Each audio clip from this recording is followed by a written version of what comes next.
So, sulit nga ba ang 64,900 para dito sa bagong Keyway Xpeed 125? Tingnan natin, walk around na natin ito. So, sulit nga ba? Ayos na ayos yan. I'm an addict, addicted to being savage. My life is a little graphic, like HBO making magic. I'm rapping to make that passive money coming from traffic. Doing mental gymnastics, I'm fluid and problematic. You losing if you come at me the wrong way. I've come a long way from sipping on Bombay. It's 1942 now, in this loud mouth, sipping hard in the back of a booth, sold out. I can never get enough. Success is like a Meron tayo ritong Xpeed 125 ng Keyway Euro 3. So sabihin ko na sa inyo, ito ay carb type. So alam naman natin na marami nagsasabi itong Xpeed is dating Keyblade. So tama naman kayo doon, pinalitan nila yung Keyblade ng Xpeed. Ngayon Xpeed na yung pangalan niya at mas pinaporma yung kanilang decal. Yung specs, ganun pa rin naman. Pero papakita ko pa rin sa inyo kung ano yung specs na meron itong motorcycle na to. Pero mas maporma siya ngayon para sa akin. Yung kanyang decals, mas angat siya, mas sporty looking siya ngayon. Okay? So para sa 125cc na carb type, pero naka LED halos lahat. So ikutan na natin itong motorcycle na to. Let's go! So yun na nga, dito sa kanyang handlebar, meron tayo ditong matte finish. So halos kabuuan is naka matte finish na kulay black. Meron tayong glossy. Dito parang meron siyang maliit na windscreen para dito makita natin yung mga lining. Gusto ko yung mga curved design dito. Ma-appreciate ko yung mga ganitong design eh. Tapos may mga patulis. Yung kanyang levers, maganda rin yung design.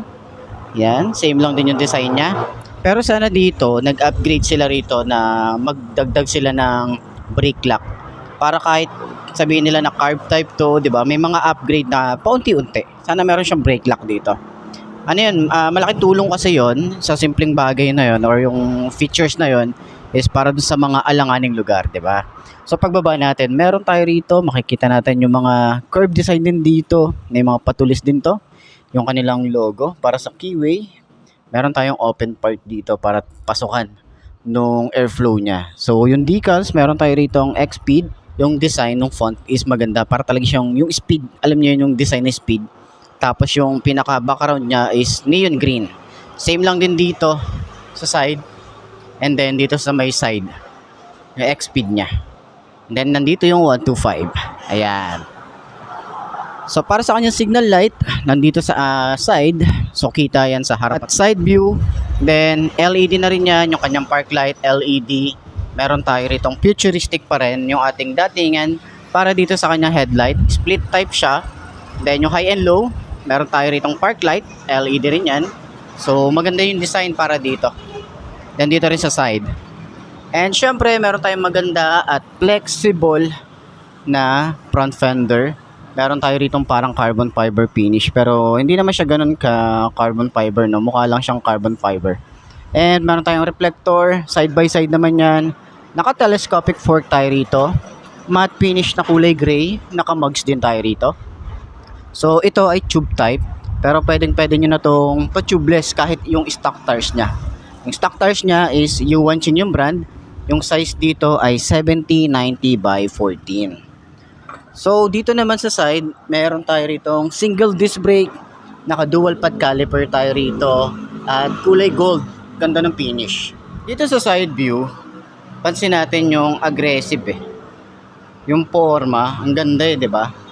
So dito naman sa side or dito sa front, meron tayong utility hook, meron tayong parang carbon fiber finish dito, meron tayong side pocket. Dito sa kabila medyo maliit lang, siguro mga barya or basahan pwede dyan.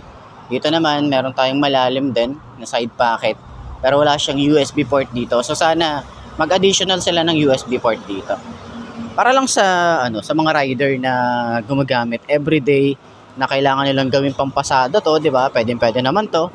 And at least 'di ba meron silang easy access para doon sa mga cellphone nila, lalo na doon sa mga riders natin. Yung ating ignition key, ayan yung itsura. Stylish din, maganda rin yung finish dito. Meron tayong shutter lock din dito, and then ito yung susi para ma-open natin. Okay? So para naman sa kanyang panel gauge na naka fully digital na tayo rito. Yan yung design niya. So naka upright position din tayo rito para sa kanyang handlebar. Maganda rin yung finish dito. Masasabi natin na yung plastic, ordinary, pero sumasabay sa mga branded itong si Keyway, no? So, meron tayo rito sa side, meron tayong off ng kanyang park light, headlight, and then electric starter. So, yung grip niya rito is mataba siya. Masarap siyang hawakan. Pag piniga natin yan, sobrang lambot, no? Tsaka pag trinottle natin, sobrang babaw din. So, dito sa side, meron tayong high and low, signal light, busina. So, syempre, ganun din yung ating grip dito. Yan. So, sa panel gauge niya, stylish yung datingan. Naka fully digital yan. Tapos, dito mapapansin natin yung kanya signal light. Meron siyang trip A, trip B, or select end mode. Yung para ma-adjust natin yung clock. Okay? So, dito pag naka-high beam. So, dito sa taas, makikita natin siguro mga details pa na iba. Pero ito, naka fully digital siya. And dito sa kanyang malawak na floorboard, dito yung ating battery. Yan, dito naman sa side, naka-open siya para sa airflow. Wala rin tayo rito sa ilalim ng upuan ng utility hook. Meron lang tayo dito sa unahan lang. Ayan. So, stylish pa rin naman yung datingan dito. Gusto ko yung design dito mula dito sa kanyang gilid. Meron tayo rito yung pillion niya. Stylish din. Maganda rin yung design. Glossy gray. Naka-air-cooled pa rin tayo rito. At stylish yung ating muffler. So sa muffler natin, meron tayo ritong dual exit. Nakamag tayo dito sa likod. Ang size dito ay 80 by 90 by 14. So tube type pa rin naman to. Yan, Yuanqing yung brand. Okay? Or sa kanyang upuan, meron tayong Keyway na naka-emboss dito. Para siyang carbon fiber finish yung ating leather na ginamit dito. Napaka-premium nung datingan niya. Yung lambot, sobrang lambot niya. Makapal yung foam. Hanggang dito sa ating OBR, makapal yung foam. So, good thing yan para at least no sa long ride, hindi tayo masyadong masasaktan yung puwet natin. Yan. So, ito yung design ng ating upuan. So, meron tayo ritong helmet hook. And then, meron tayong USB port dito. So, in case na si OVR, kailangan niya mag-charge, pwede dito. Meron din tayong malawak, no, na compartment. Kahit pa paano, meron tayong mapaglalagyan. So maganda rin yung design para sa ating gas tank. Meron siyang cover na goma naman to. And then kapag natapon yung ating gas, rekta dito sa may butas na to, tatapon na yan sa pinakadulo na yan, sa pinakababa. Stylish din yung ating datingan ng ating grab bar. Meron siyang mga glitter effect dito. Tapos kulay black yan. Yung flat na black. So dito may signal light tayo rito, LED, tsaka park light. And then stylish yung LED, tapos meron tayo rito park light na LED rin. Tsaka ang angas ng datingan niya, 'di ba? So, meron tayong plate light and then yung kanyang rear fender, maganda yung style. Ayan, flexible din. Metal yung ating lagay ng plate niya, and then meron tayong reflector dito sa baba. Then extension 'yan para sa talsik ng putek. So, dito naman sa side, ito yung bukasan ng ating upuan. So, sana dito yung mga upgrade is doon na lang sana sa ignition yung bukasan. Kasi para at least malinis tayo rito. Kasi ito yung panira dito eh. Hindi ko na trip yung mga ganito eh. Pero yun na nga, mas kasi dito, mas madali siyang buksan kung dito siya. Kasi pag doon sa ignition key, ang haba ng cable, kadalasan pa doon sa mga cable na yon, medyo naiipit, mahirap siyang buksan. Yun lang naman yung nagiging concern natin. So ayan, naka single shock tayo rito or mono shock para dito sa likod. Hindi rin siya adjustable. So sa panggilid naman natin, stylish din. Maganda yung finish, maganda yung quality ng paint. Meron tayo rito parang carbon fiber finish yung design. May keyway. Meron din keyway dito sa may panggilid, naka-emboss yan. At kagandahan, meron tayong kickstart. Karamihan kasi ng mga scooter ngayon is wala siyang kickstart, di ba? Side stand, meron tayo rito ang kill switch. Ito yung pinaka-sensor niya. Yan, kaya pag binaba natin yan, di ba, magpupush to. Yan. So, check naman natin kung abot ba natin itong motorcycle na to. Okay? Para sa 5.2 na kagaya ko. The money come in, but then I want more stuff. So I gotta work hard, play harder, gotta work smarter. Time is money, yeah, money is harder. So I'm not giving up, no, I'm not giving in. I was born in this world, I swear, to make a difference. If you need a mentor, I got something for you, kid. Just watch the way I move and try your best to copy it. Like a CEO, like a rock star show. I live every day like my last, never know. I run it like a CEO.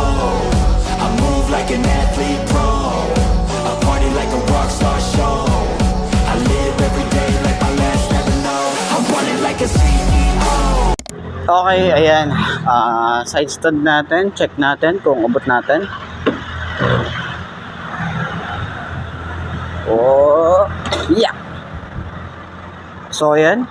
Side stand natin. So, ganyan ang itsura niya kapag naka side stand tayo rito. So, 5'2" yung aking height. Naka boots tayo rito. At mababa lang naman yung flooring. Ayan. So, abot natin siya. So, tanggalin natin sa side stand. Check natin. Maganda yung shock. Okay na okay. Maganda yung play. Maganda yung upuan. Malambot. Okay. Yung shock sa likod. Okay din. Turning radius. Malawak din siya. Ayan o. Ganito yung tsura natin kapag naka-rides.